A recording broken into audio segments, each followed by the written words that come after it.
بسم الله الرحمن الرحيم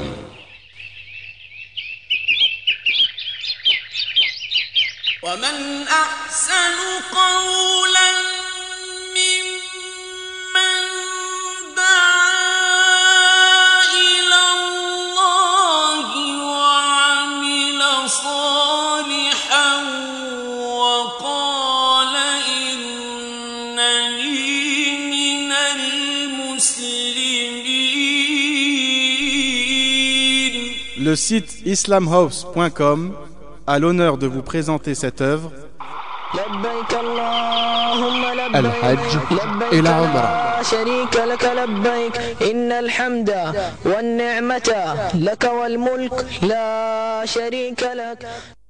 Les mérites du Hajj et de la Umrah. Les hadiths sont nombreux quand il s'agit de citer les mérites du pèlerinage, Al-Hajj, et ceux de la visite pieuse, Al-Umrah. On prendra pour exemple un hadith d'après Abu Huraira où le prophète alayhi salatu wassalam a dit « La Umrah efface les péchés jusqu'à la Umrah suivante. Le Hajj pur de tout péché n'a d'autre récompense que le paradis. » Hadith rapporté par Al-Bukhari, Muslim, Tirmidhi, Ibn Majah et Nasa'i. L'obligation du Hajj et de la Umrah.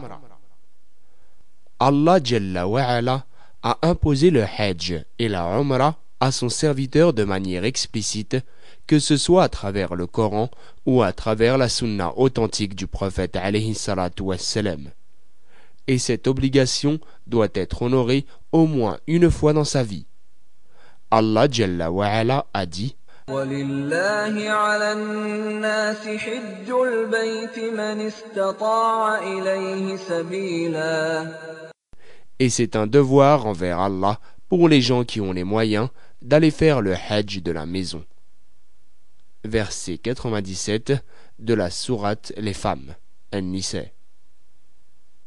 Allah dit encore وَأَتِمُّوا الْحَجَّ وَالْعُمْرَةَ لِلَّهِ. Et accomplissez pour Allah le pèlerinage et la Umrah. Verset 196 de la sourate La famille d'Imran.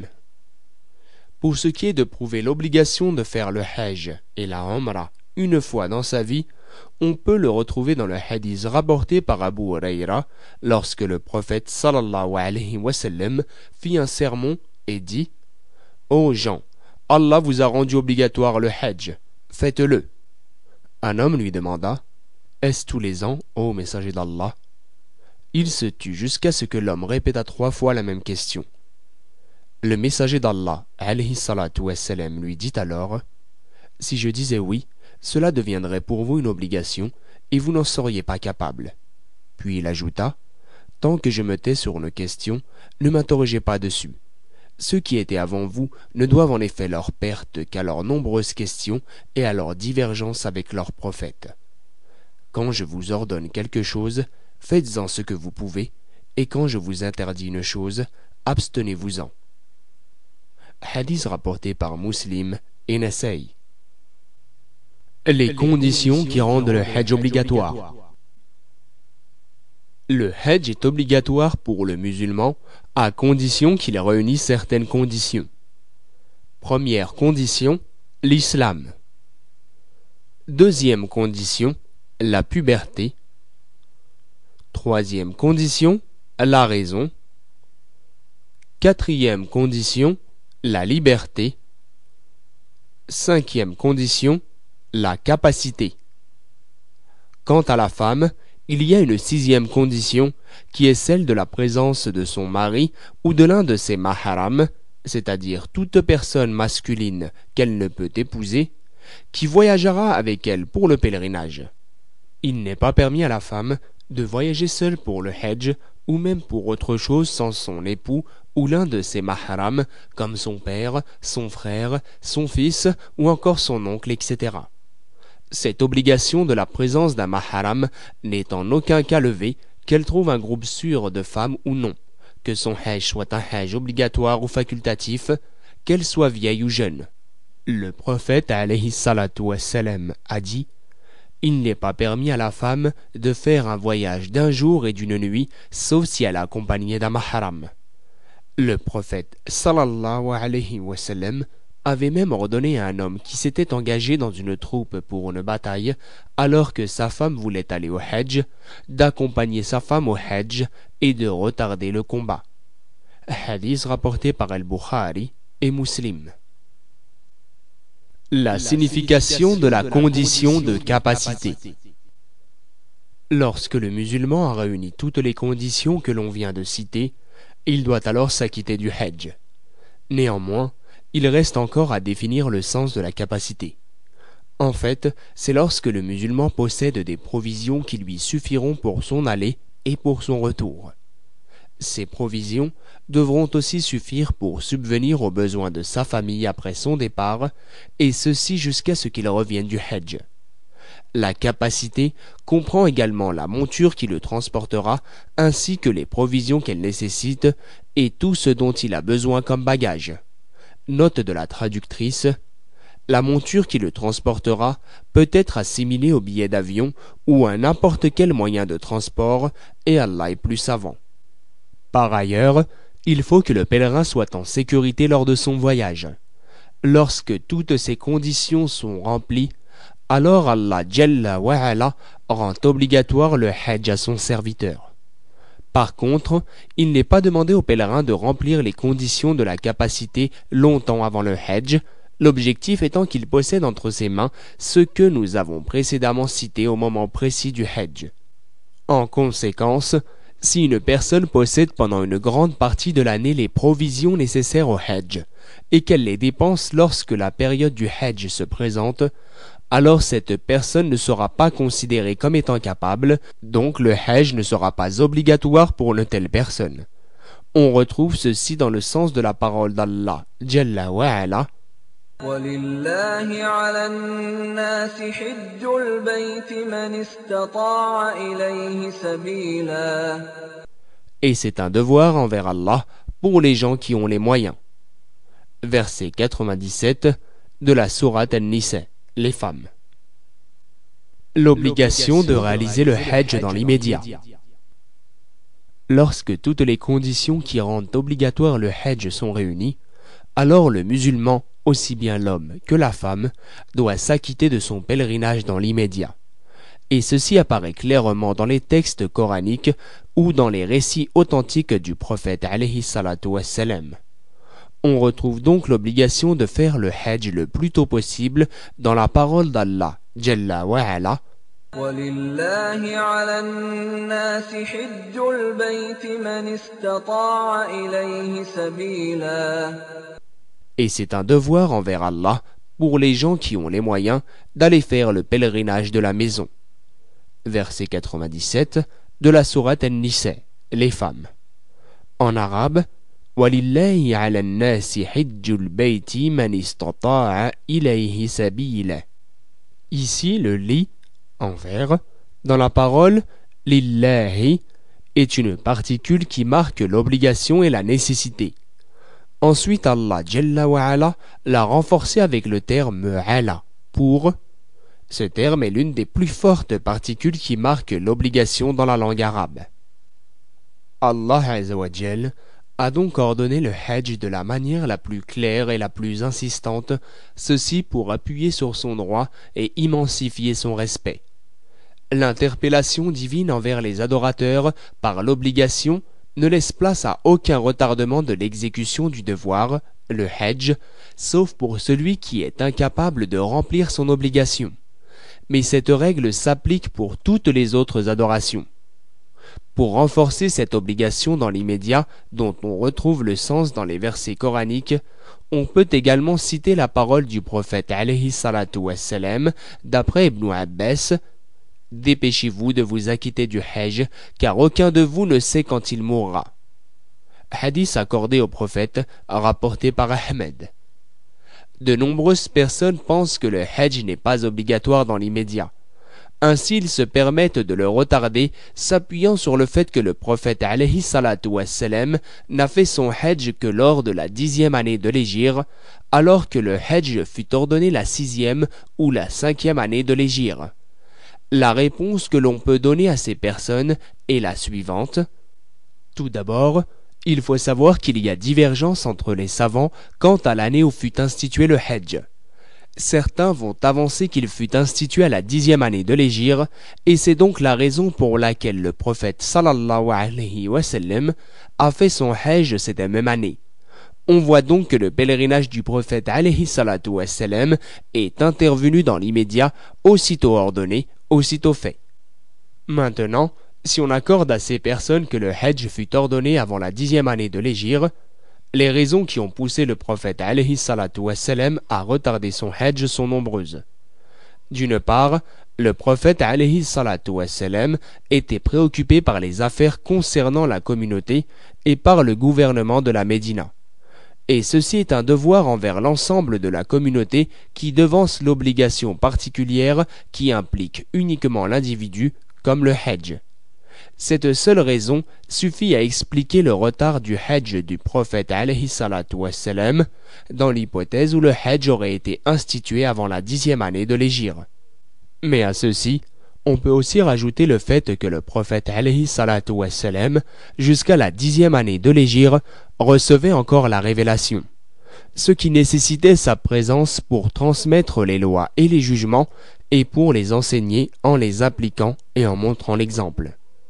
Le retard du Hajj du prophète alayhi salatu wa sallam peut aussi être dû au fait qu'il ne voulait pas se mélanger avec les associateurs pendant le pèlerinage, puisque les associateurs avaient pour coutume de tourner autour de la Kaaba.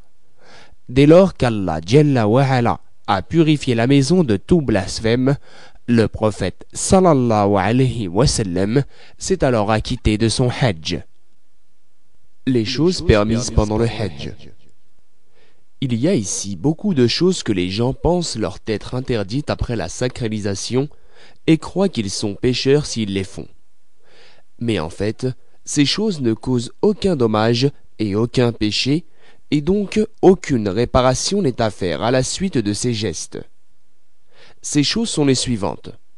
Premièrement, se laver, que ce soit pour retirer des saletés ou de la sueur du fait de la grande chaleur. Deuxièmement, masser son corps pendant le lavage, frotter sa tête ou sa peau, même si des cheveux ou des poils tombent à la suite de ce frottement. Troisièmement, s'appliquer une saignée, hijama, même si cela cause la perte des cheveux. Quatrièmement, sentir des odeurs ou même des plantes qui ont une forte odeur. Cinquièmement, se nettoyer et se laver au savon non parfumé. Sixièmement, retirer les ongles lorsqu'ils se sont cassés, même s'il faut les couper, et ceci pour éviter un mal contre soi-même. Septièmement, s'abriter de l'ombre sous une ombrelle ou autre chose. Huitièmement, mettre une ceinture au milieu qu'elle soit utilisée pour garder de l'argent ou pour tenir le izar. Neuvièmement, changer de vêtement de sacralisation avec un autre vêtement. Dixièmement, porter des lunettes de soleil ou de vue. Onzièmement, attacher une montre au poignet. Douzièmement, porter une bague en argent. Treizièmement, avoir des discussions basées sur la science qui ont pour seul but de faire apparaître la vérité et non pas de montrer sa supériorité sur la partie opposée. Quatorzièmement, s'appliquer des pommades sans parfum pour se soigner ou autre.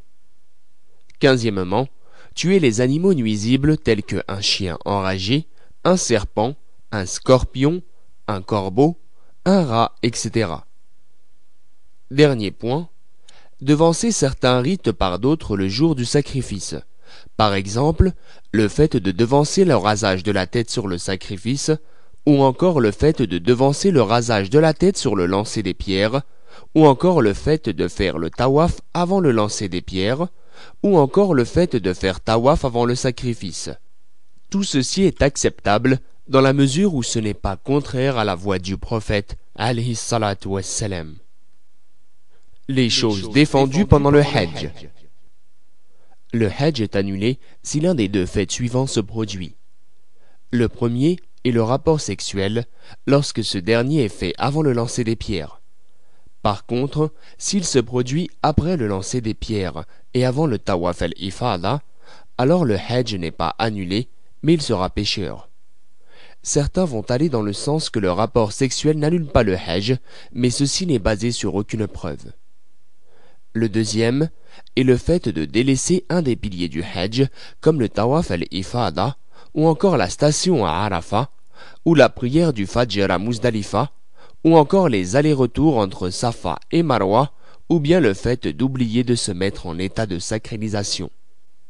Si le hajj est annulé par l'un de ces deux points, alors il faudra refaire le hajj l'année suivante si les moyens le permettent, revenir sur le passage de la capacité.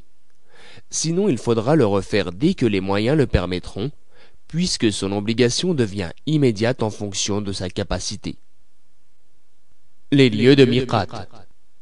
Le miqat est l'endroit fixé par la législation islamique d'où doit commencer l'état de sacralisation, ihram. On compte 5 miqat. Le premier est le miqat des gens de Medina, c'est Dhul Hulayfa, appelé communément aujourd'hui Bir Ali. Le second est le miqat des pèlerins qui viennent du Shem, c'est El Juhfa. C'est un village en ruine situé près de Rabir. Les gens qui se mettent aujourd'hui en état de sacralisation à Rabir se conforment au miqat, car Rabir est à proximité de El Juhfa. Le troisième est le miqat de ceux qui viennent du Nejd, c'est Karnul Manazil, qui est aussi appelé Es-Seil. Le quatrième est le miqat des gens du Yémen, c'est Yamalem. Le cinquième est le miqat de ceux qui viennent d'Irak, c'est Dhatul Irq. Ces miqats sont fixés par le prophète alayhi salatu wassalam pour les habitants des pays que nous avons cités, ainsi que pour ceux qui passent dans ces pays.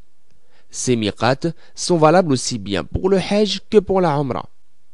Celui qui possède une autre habitation que celle des miqats a le choix entre commencer l'ihram à partir d'un des miqats indiqués ou le commencer à partir de son habitation qui se trouvera plus proche de la Mecque que le miqat indiqué. Ceci est en conformité avec les paroles du prophète alayhi salatu wassalam, selon un hadith rapporté par Ibn Abbas à propos des miqat. Je cite: celui qui se trouve en Dessa, son ihram est à partir de sa maison. Même les gens de la Mecque se mettront en état d'ihram à la Mecque. Fin de citation. Rapporté par Al-Bukhari, Muslim, Abu Daoud et Nasaï. لبيك اللهم لبيك لبيك لا شريك لك لبيك إن الحمد Les rites de la Umrah. والنعمة لك والملك لا شريك لك. L'état de la sacralisation, ihram. Pour celui qui s'apprête à faire sa Umrah, il lui est recommandé, premièrement, de se laver, de faire les grandes ablutions, pour marquer son état de sacralisation. Et ceci concerne même la femme qui a ses menstrues ou qui a ses lochis.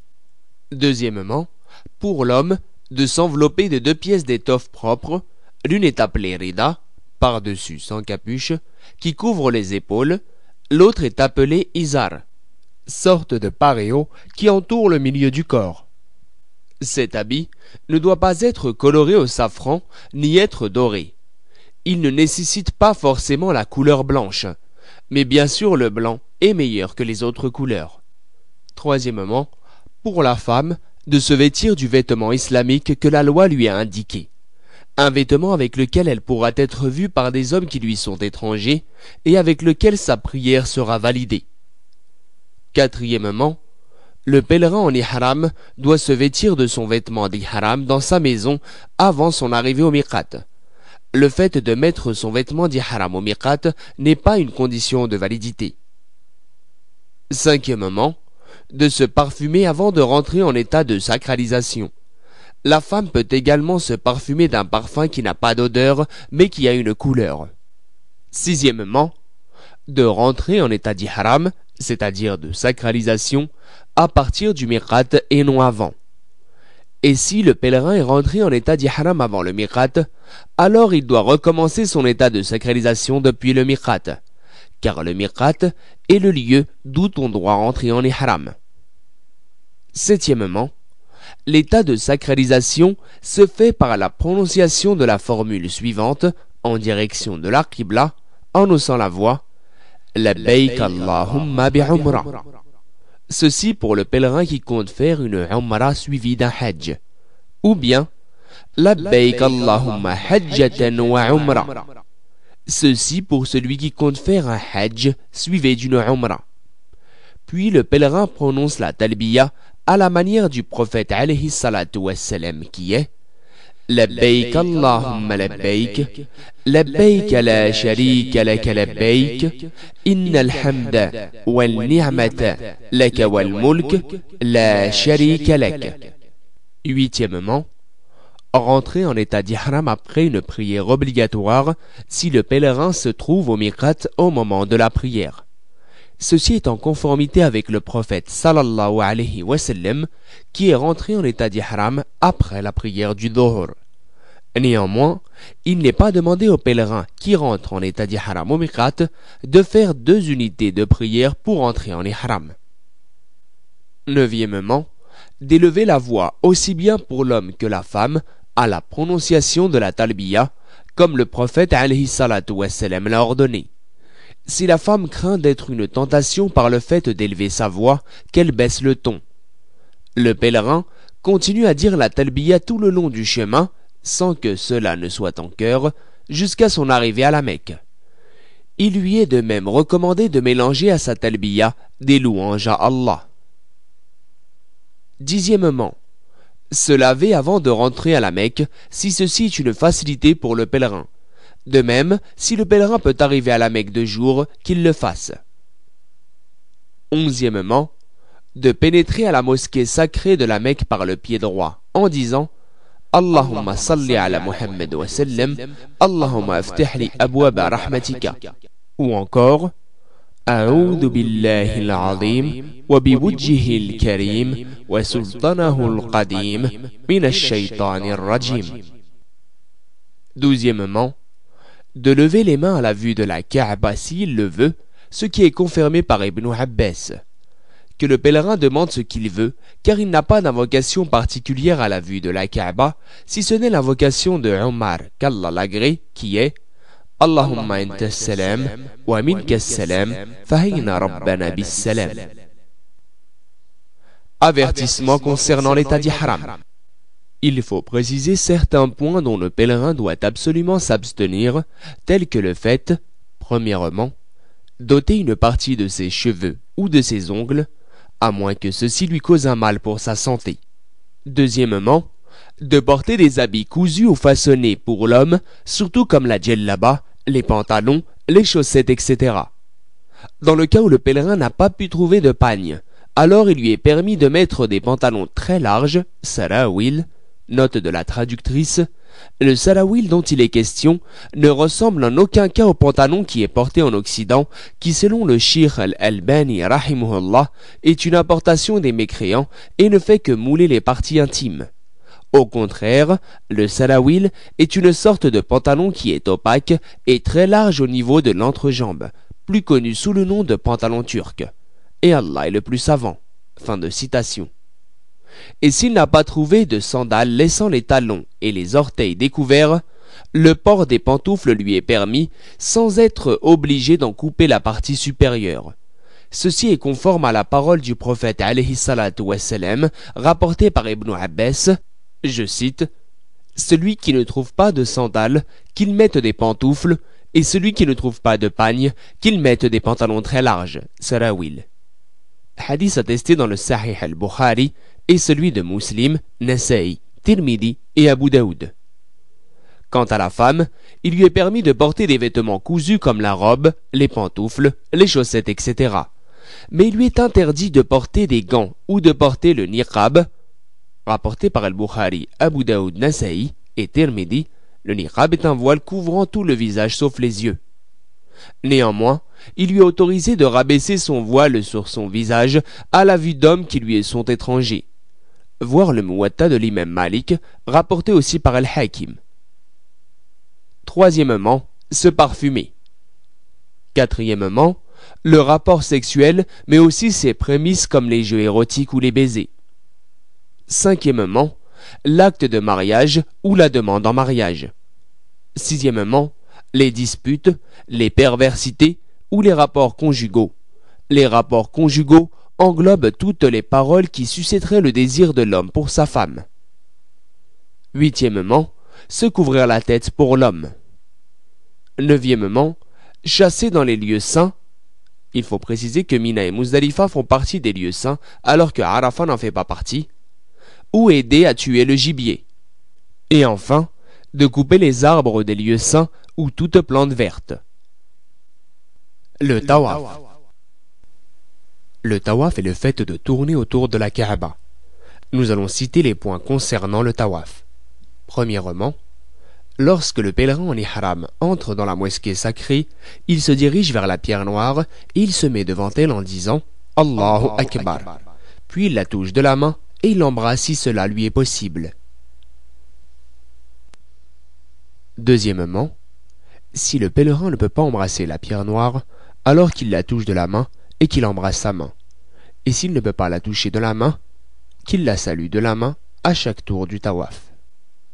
Troisièmement,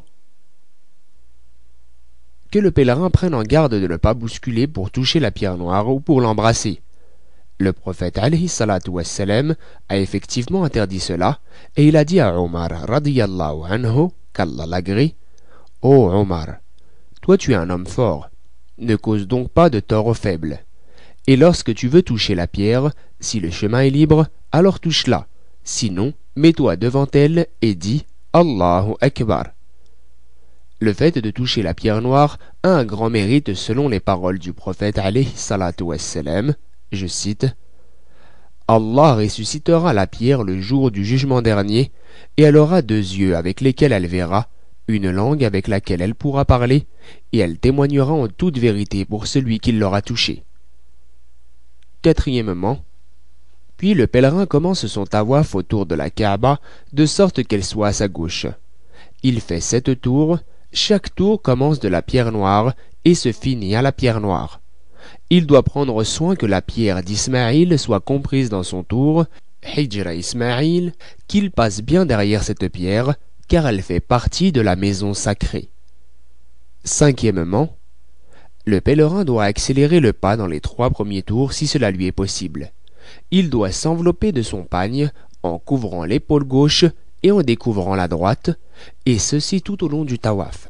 Il doit porter le pagne de cette façon uniquement durant le tawaf, à la différence des pèlerins de nos jours qui portent le pagne ainsi depuis le moment où ils sont entrés en état de sacralisation jusqu'à la fin du pèlerinage. Sixièmement, le pèlerin touche le coin yéméni, avec sa main à chaque tour si cela lui est possible, et il ne doit pas l'embrasser. Par contre, s'il ne veut pas le toucher, il ne devra pas faire de signe de la main dans sa direction. Septièmement, le pèlerin invoque entre les 2 coins, le coin yéméni et le coin de la pierre noire, par cette invocation Rabbana atina fid dunya hasanatan wa fil akhirati hasanatan wa qina adhaban nar.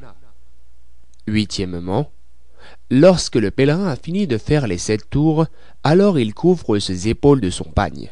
Puis, il se dirige vers la station d'Ibrahim, Maqam Ibrahim, et il récite Wattakhidhu min maqami Ibrahim musalla.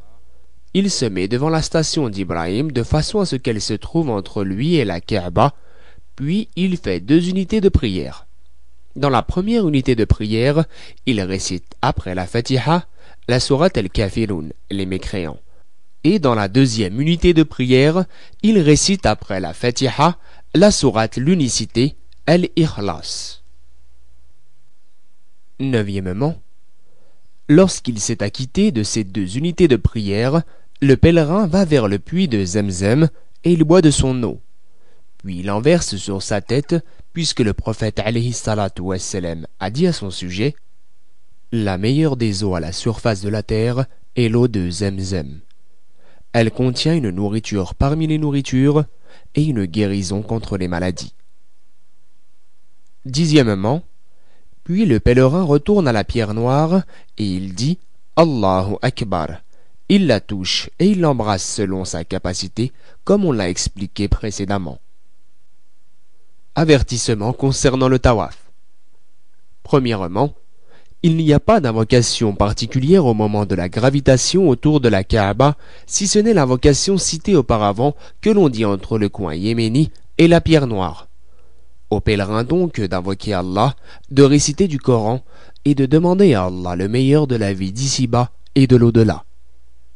Deuxièmement, si le pèlerin ne peut pas prier ces 2 unités de prière à la station d'Ibrahim, qu'il les prie dans n'importe quel lieu de la mosquée. Troisièmement, que le pèlerin prenne soin qu'il soit en Umrah ou en Hajj de toujours avoir une sutra lorsqu'il prie, pour l'homme de ne jamais prier à côté d'une femme ou derrière elle, et pour la femme de ne jamais prier à côté d'un homme ou devant lui. Quatrièmement, le pèlerin au moment du tawaf doit être en état de pureté, donc il doit avoir fait ses ablutions, aussi bien majeures que mineures. Si le pèlerin perd ses ablutions pendant le tawaf, il doit interrompre son tawaf, aller refaire ses ablutions et compléter par les tours qui lui restent à faire. Il ne doit pas recommencer les tours qu'il a fait avant de perdre ses ablutions. Le Sa'i. As-Sa'i est le parcours effectué entre le mont Safa et le mont Marwa. Après avoir fait le tawaf, voici de quoi doit s'acquitter le pèlerin. Premièrement, il se dirige vers Safa et lorsqu'il est près de la colline, il dit le début du verset 158 de la sourate An-Nisa. إن الصفا والمروة من شعائر الله. As-Safa et Al-Marwa sont vraiment parmi les lieux sacrés d'Allah. Et il dit Abda'u bima bada Allahu bihi. Et je commence par ce dont Allah a commencé. Deuxièmement, le pèlerin commence son parcours entre Safa et Marwa en montant sur Safa jusqu'à ce qu'il voie la Kaaba.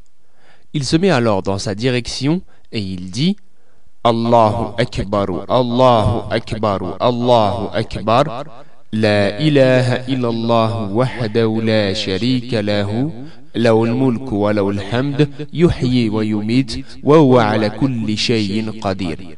لا إله إلا الله وحده لا شريك له أنجز وعده ونصار عبده وهزام الأحزاب وحده. Il répète cela 3 fois en invoquant Allah entre chaque.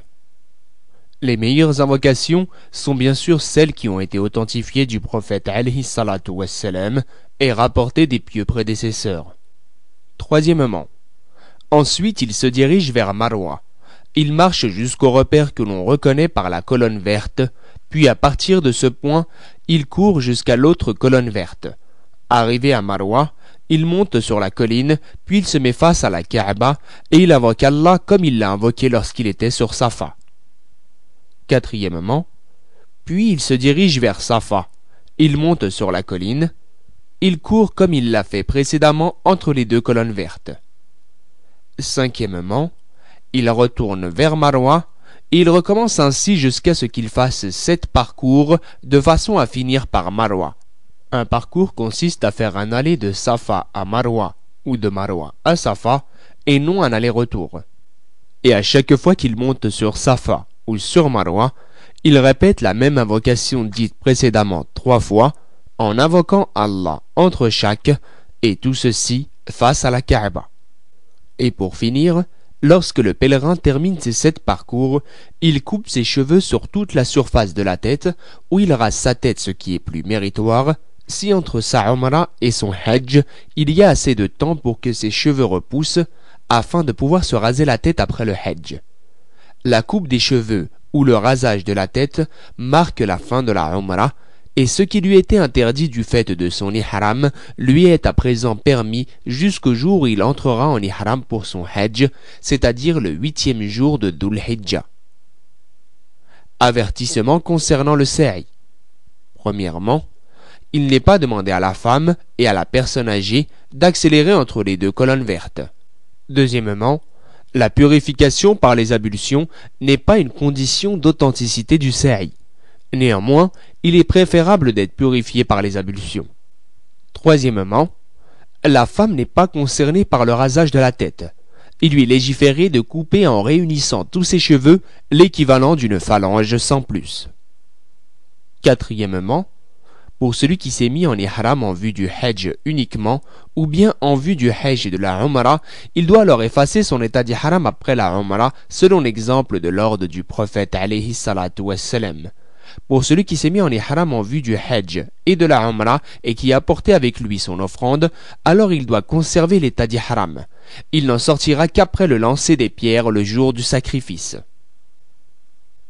لبيك اللهم لبيك لبيك لا شريك لك لبيك إن الحمد والنعمة لك Les rites du Hajj. لا شريك لك.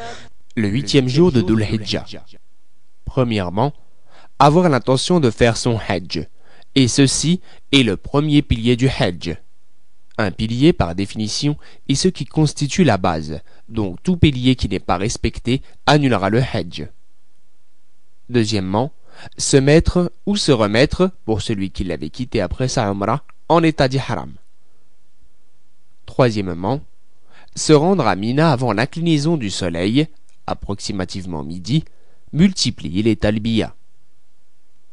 Quatrièmement, faire ces 5 prières, chacune en son temps, à Mina, en les réduisant à 2 unités de prière, sauf pour le Fajr et pour le Maghrib. Le 9e jour de Dhul Hijjah. Premièrement, après le lever du soleil, se rendre à Namira, où se trouve aujourd'hui une grande mosquée. On y reste jusqu'à midi. Deuxièmement, faire à Namira le Dohor et le Asr, regroupés et raccourcis à l'heure du Dohor. Troisièmement, aller à Arafat et s'y arrêter pour invoquer Allah jusqu'au coucher du soleil. Et ceci est l'un des piliers du Hajj. Tout Arafat est un lieu de station, sauf le lieu appelé Batn Urana. Le meilleur endroit pour stationner est près de la colline de Rahma, sans monter dessus. Quatrièmement, aller vers Muzdalifa tranquillement, multiplier les talbiyas. Dès l'arrivée à Muzdalifa, prier le Maghrib en 3 unités et le Isha en 2 unités regroupées.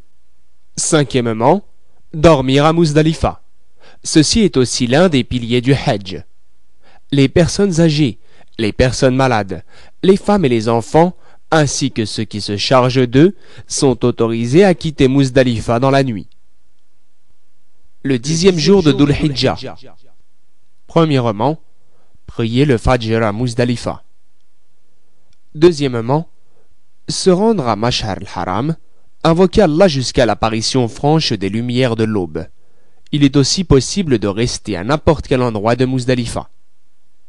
Troisièmement, retourner vers Mina avant le lever du soleil. Sur le chemin, ramasser 7 cailloux de la taille approximative d'un pois chiche pour lapider la grande stèle, multiplier les talbiyas. Quatrièmement, accélérer le pas à Muhassir, cesser la talbiya à Mina. Cinquièmement, lapider la grande stèle avec les 7 cailloux ramassés sur la route dès l'arrivée à Mina. Sixièmement, sacrifier une offrande. Il peut être fait par une autre personne ou une organisation spécifique à cela. Septièmement, couper les cheveux ou raser la tête, sachant que le rasage de la tête est plus méritoire. Ceci marque la fin de l'ihram. Le pèlerin peut se permettre tout ce qui lui était interdit par son ihram, sauf le fait de toucher les femmes. Huitièmement, retour à la Mecque où le pèlerin fera le tawaf al-ifada, qui est l'un des piliers du Hajj. Il s'effectue comme le tawaf de la Umrah, voire précédemment les rites de la Umrah. Neuvièmement, prier les 2 unités de prière derrière la station d'Ibrahim. Dixièmement, se diriger vers le puits de Zemzem. Bien qu'aujourd'hui il n'ait plus d'accès, il est mis à la disposition des pèlerins à son niveau un équivalent sous forme de fontaine. Boire de son eau et en verser sur la tête, puis retourner à la pierre noire, diriger vers elle la paume de sa main droite en disant Allahu Akbar comme il a été fait pour le tawaf. Onzièmement, faire le parcours entre Safa et le Marwa, as-Sa'i, qui comptera pour le Hajj. Ceci est l'un des piliers du Hajj. Sa pratique ne diffère pas de celle du Sa'i de la Umrah. Douzièmement, retour à Mina où le pèlerin passera la nuit. Ce jour-ci, la lapidation, le sacrifice, le rasage de la tête, ainsi que le tawaf et le sa'i peuvent être faits dans un autre ordre que l'ordre sunna. Le 11e jour de Dhul Hijjah. Lapider les 3 stèles à partir de l'inclinaison du soleil. La lapidation doit être faite dans l'ordre. D'abord la lapidation de la grande stèle qui est en première position après la mosquée Al-Khayf, puis la moyenne qui est en deuxième position, puis la petite qui est la troisième. À chaque fois, on jette 7 cailloux successifs en disant Allahu Akbar à chaque lancer et l'on invoque Allah entre chaque stèle. Il est plus méritoire de lapider les stèles en ayant Mecca à sa gauche et Mina à sa droite. Ensuite, passer la nuit à Mina. Le 12e jour de Dhul Hijjah. Lapider les stèles comme il a été fait la veille, puis passer la nuit à Mina. Le 13e jour de Dhul Hijjah. Lapider les stèles comme il a été fait la veille. Retour ensuite à la Mecque pour y faire le tawaf d'adieu au moment le plus proche de son retour. Avertissement concernant le Hajj. Il faut savoir que la lapidation des 11e et 12e jours de Dhul Hijjah est une obligation du Hajj, tandis que celle du 13e jour de Dhul Hijjah est méritoire. C'est pourquoi le pèlerin est libre de quitter Mina après la lapidation des 11e et 12e jours, à condition de partir avant le Maghrib. Cher pèlerin, veille à ce que ton attention soit sincère avec Allah dans ton Hajj, ta Umrah et toutes tes actions. Veille aussi pour que ton œuvre soit juste et agréée à accomplir le Hajj et la Umrah, ainsi que toutes les actions conformément à la sunna du prophète alayhi salatu wassalam. Et la louange est à Allah, Seigneur des mondes, qu'Allah prie sur notre maître Mohammed, sa famille et tous ses compagnons. Wassalamu alaykum wa rahmatullahi wa barakatuh. لك والملك لا شريك لك.